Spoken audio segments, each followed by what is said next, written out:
Fala galera, beleza? Então nesse vídeo aqui eu vou mostrar a máquina recortando na prática aqui. Essa é uma cópia dessa daqui, eu já cortei duas, eu vou cortar mais uma.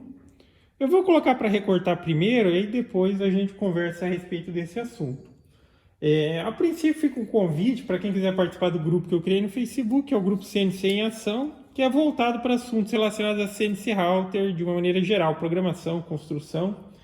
Quem tiver dicas, quem tiver dúvidas, fica o convite para participar. Então vamos lá, eu vou colocar para recortar no primeiro momento, aí depois a gente vai conversa a respeito dessa questão. Tá?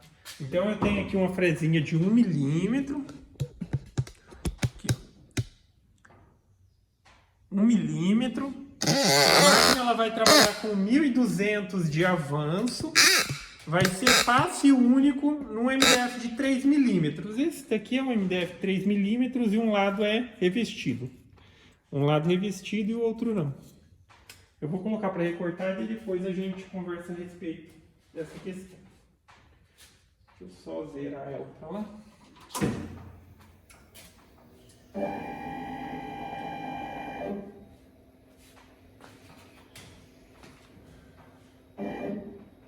Tomar cuidado só para não pegar no parafuso.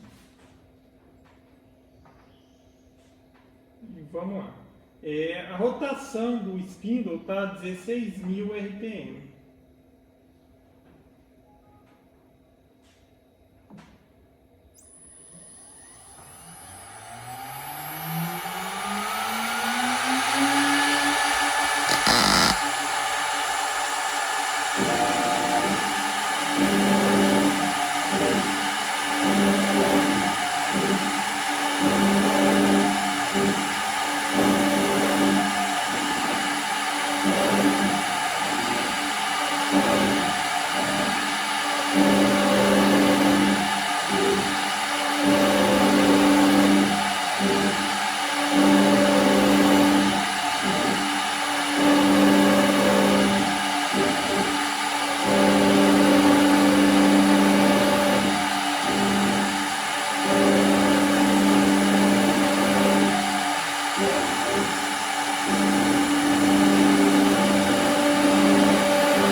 Vou dar aquela lixadinha básica.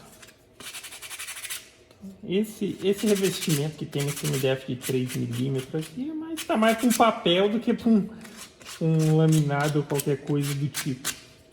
E tá aí, ó, mais uma pecinha recortada. Então agora vamos na questão de tomar como referência esses parâmetros.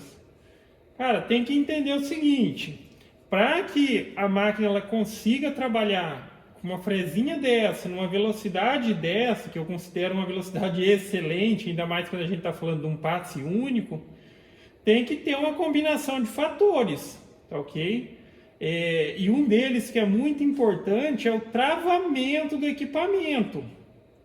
O equipamento tem que ter folga zero que eu digo, na estrutura e também no spindle, porque lembre-se que esses spindles chinês aí, esses de 500, tem até aquele de 800, mas estou falando esse basicão que nem utiliza o inversor. O próprio spindle ele tem uma folguinha ali no seu eixo, porque os componentes que eles são construídos são componentes mais simples. Para você ter uma ideia, o rolamentinho que utiliza lá dentro é aquele rolamentinho 608. Então, às vezes a pessoa tem uma máquina com uma boa estrutura e ainda está apresentando uma divergênciazinha de variação com folga ali, pode ser o spindle, se você utiliza um daqueles chinesinho. Até digo que a tupia, ela tem um travamento no eixo superior àqueles spindle, ok?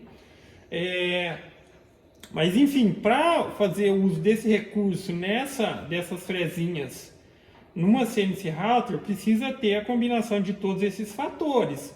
Porém, isso não é impedimento, mesmo que seja uma caseira, você pode fazer adequação para o seu equipamento, como foi o caso que eu fiz para minha CNC caseira lá. Só que lá eu consegui trabalhar com passes de 1 milímetro e com velocidade de 1000, com um spindle chinês, e consegui fazer o recorte, mas em 3 passadas. Se eu coloco lá para fazer o corte uma passada, quebra a fresa. Porque essa questão da rotação ali, se tiver folga e tal, vamos dizer assim, a gente não percebe isso, mas a fresa, se tiver folga, ao invés dela fazer um movimento redondinho ali no próprio centro, ela começa a fazer um movimento oval e, consequentemente, vai quebrar a fresa. Mas aí é a questão da adequação. Mas se você tiver um equipamento com bom travamento, cara, aí você tem que fazer uso de toda essa eficiência, tá ok?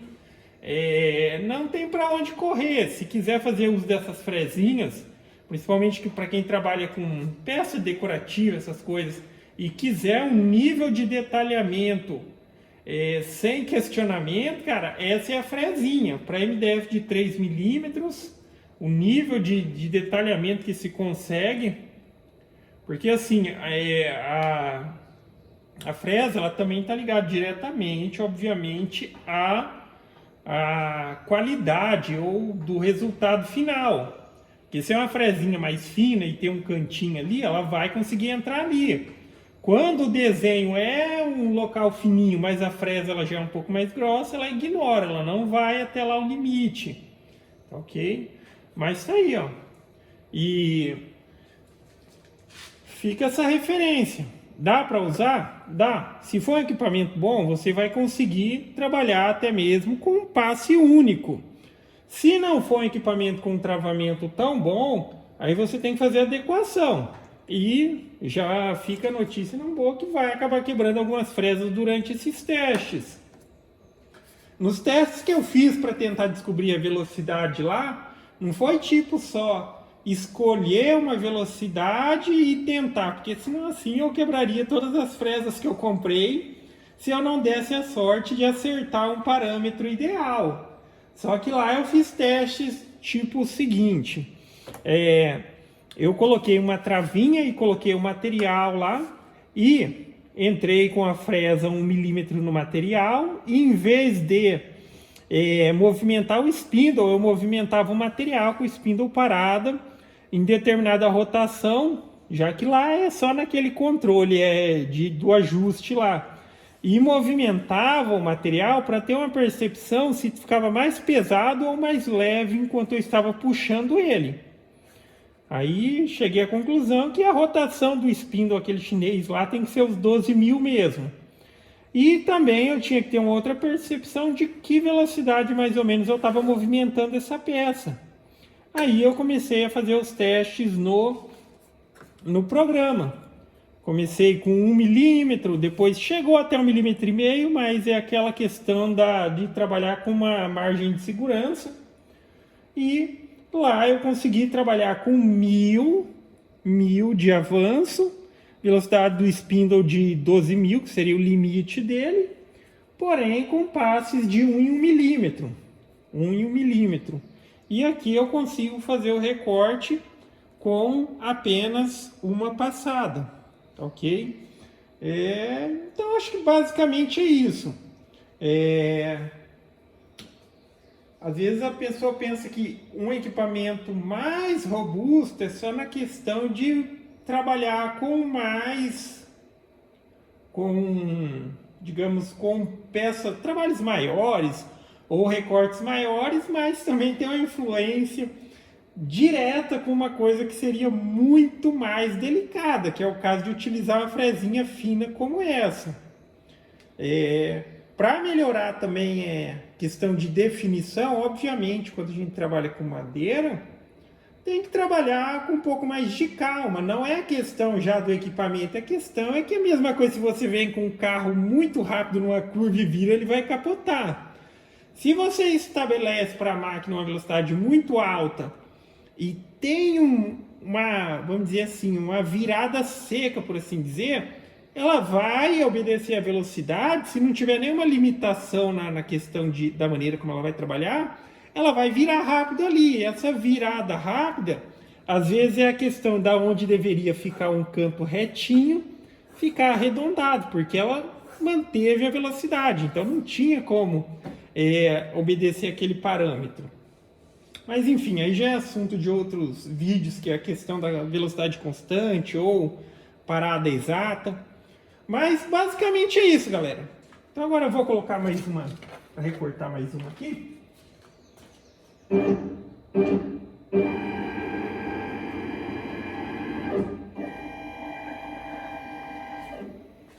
Vamos ver esse outro parafuso aqui.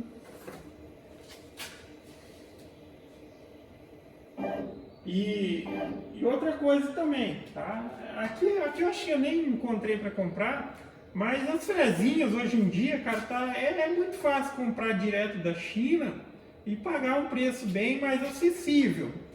Por mais que a pessoa fale que as frezinhas da China não têm qualidade, mas o preço que a gente paga pelo período que a gente utiliza compensa muito, tá? Aí tá sempre trabalhando com a frezinha nova, mas eu gosto das fresas, dessas frezinhas, tanto essas quanto as que eu recorto, as que eu utilizo mais comum, 2 milímetros, 1,5 milímetros.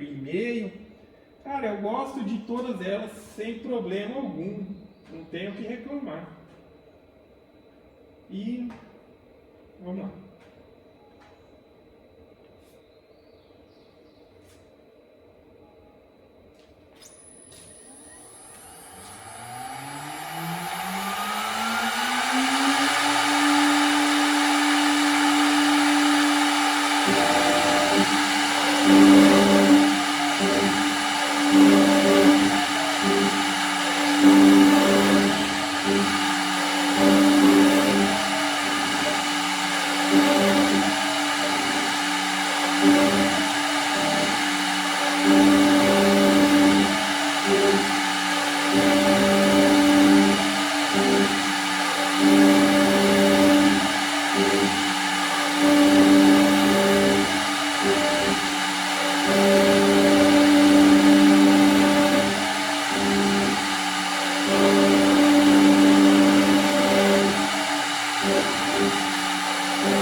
E aqui, mais uma pecinha, beleza? Só não lembro se eu mencionei que era de 1 milímetro, mas é 1 milímetro do tipo espiral, tá? Eu acho que a de 2 cortes de 1 milímetro não tem. Eu andei procurando e a menor que eu achei de 2 cortes retos foi a de 1,5 milímetro, que ainda assim também é uma outra fresa que você trabalha sem tanta preocupação. Recomendo muito mais que para uma CNC caseira se utilize essa de 1,5 milímetro. Ela é bem mais resistente do que essa, você vai conseguir trabalhar sem tanta preocupação de ter aquele ajuste ideal, tá ok? Então basicamente é isso, galera. Então gostou do vídeo, dá um joinha, se inscreve no canal que em breve estarei postando mais vídeos. Falou!